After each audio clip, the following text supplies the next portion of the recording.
Hi, welcome. This is Jelle from Rock Bonsai. I have this nice little cutting of a small leaf lilac. I'm going to put that on top of this rock so I can create a root over rock lilac tree. I haven't seen them all that much, so I'm not sure whether it's going to work, but I'll try. Bear with me. I'll show you how I do this. It is the third week of March now, and outside it's raining and only 8 or 9 degrees, so I'm back in the greenhouse. Besides the rock, the cutting and the pot, I've prepared a few other things that I think I might need during the planting up. In the back you see some aluminium foil, and what I'm going to use that for, I'll show you in the video. For a root over rock bonsai, it's important to use a rock with a lot of crevices. As you can see here, there's lots of cracks and fissures in this small rock. This is called a Silu rock, and it's often traded for aquarium. So if you're looking for this type of rock, go to an aquarium store. As I turn it around, you can see on all sides there's interesting features, but more importantly, the cracks and fissures that it has give the roots space to grow and to attach themselves to the rock. Once this bonsai matures, the rock should be the only thing holding the bonsai. The roots should melt over the cracks and therefore stay in place. Another important part is this rock can sit flat on the surface. There's no wiggle.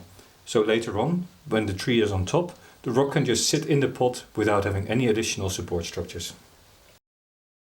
For a good root over rock bonsai, it is important to start with young plants. This young cutting has very flexible roots, which you can easily drape over the rock surface. A benefit of using cuttings over seedlings is what you can see here. This cutting already has flower buds. So this season I might even get flowers on this very small plant.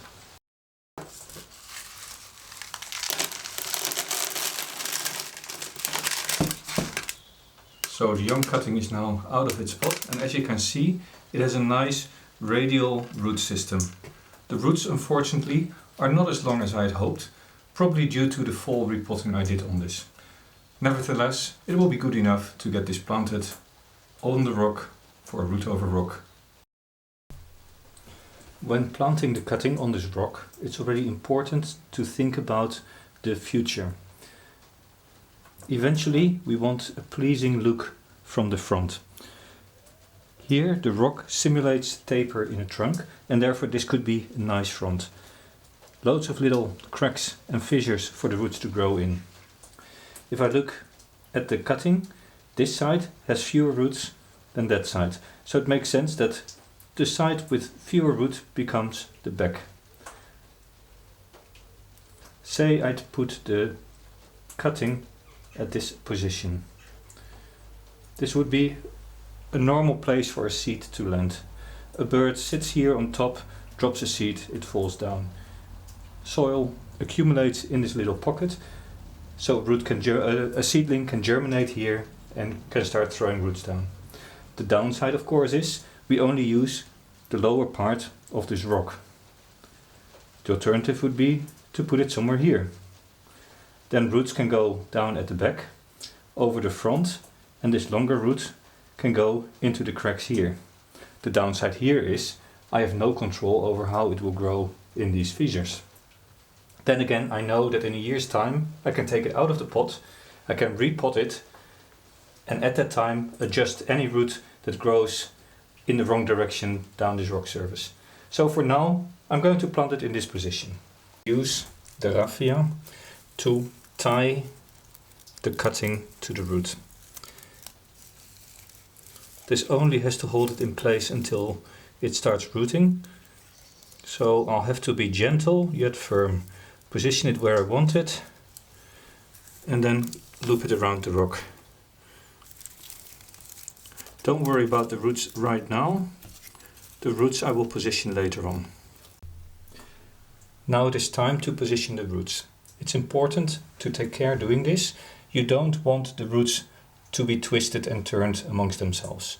Leaving twisted roots in place now will mean that in a few years' time you'll have bigger roots that are twisted and they just don't look good. So one by one I'm going to position the roots in the places that I want to keep them. This one should go down into this crevice. This is where I want it to stay in place. Now I'm taking a little bit of the substrate and I'm just placing it on top.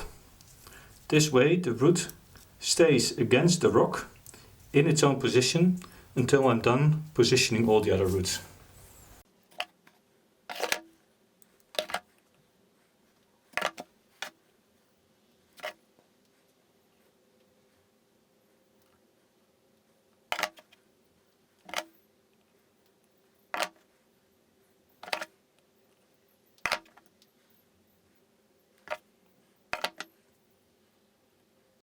And the same in the back. Make sure you get roots deep down in the smallest cracks so that the plant can settle itself and merge with the rock within the first 1 or 2 years.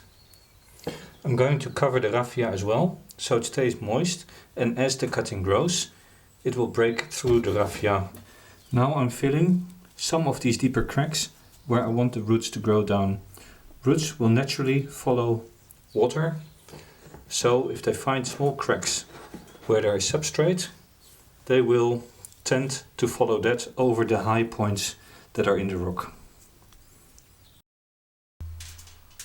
To make sure the roots can only grow down along the rock surface and they can't grow outwards into the substrate, we need a barrier between the substrate and the rocks. This is what I use aluminium foil for. I'll wrap the whole rock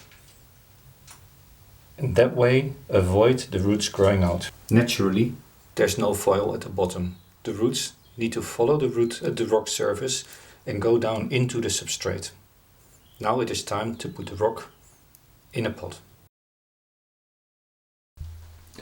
The pot is prepared with a shallow layer of substrate, and now it is important to position the rock in the same position as you want the eventual plant to grow.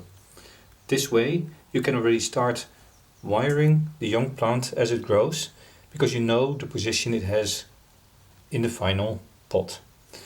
I don't need to put anything here. The aluminium foil will stay pushed down because of the substrate, and all it needs to do is now fill it up and water it.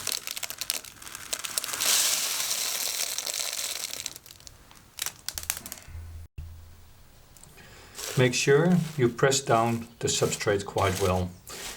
This will eliminate air pockets between the foil and the rock. This way the roots can easily follow the rock after a little bit of watering.